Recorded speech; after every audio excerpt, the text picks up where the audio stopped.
हाय दोस्तों, अरे गाना मेरा जो नया आया है तो हम आप सभी को सुना रहे हैं और रील जरूर बनाइएगा आप सभी लोग। मेरा एक नया गाना आया मछली पे मसाला, मछली मसाला सर्च करेंगे तो जरूर आएगा। इंस्टा पे जितने लोग हैं और रील खूब बनाइए और आप हमको भेजिएगा तो मैं अपने इंस्टा से आप सभी को जोड़ दूंगी और अपना प्यार आशीर्वाद ऐसे बनाए रखेगा और ज़्यादा से ज़्यादा शेयर कीजिए।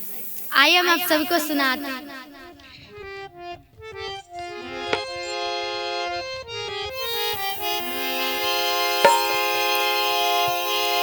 जातारा बाजारे लइहा पूरा सामान हो, सरसों के तेलवा के रखिहा ध्यान हो।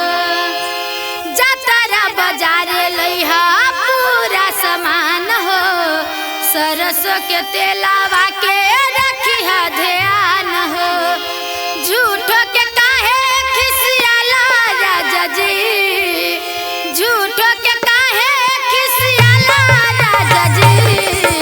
ले ले अइहा मछली मसाला राजा जी, ले ले अइहा मछली मसाला राजा जी।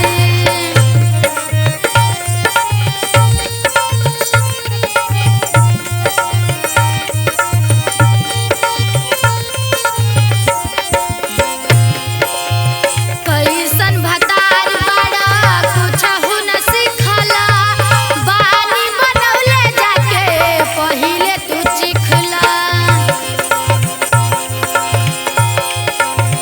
कैसन भतार बड़ा कुछहु न सिखला, बानी बनवले जाके पहिले तू चिखला।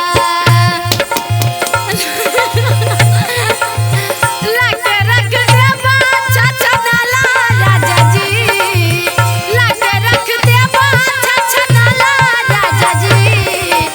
ले ले अइहा मछली मसाला राजा जी, ले ले अइहा मछली मसाला राजा जी।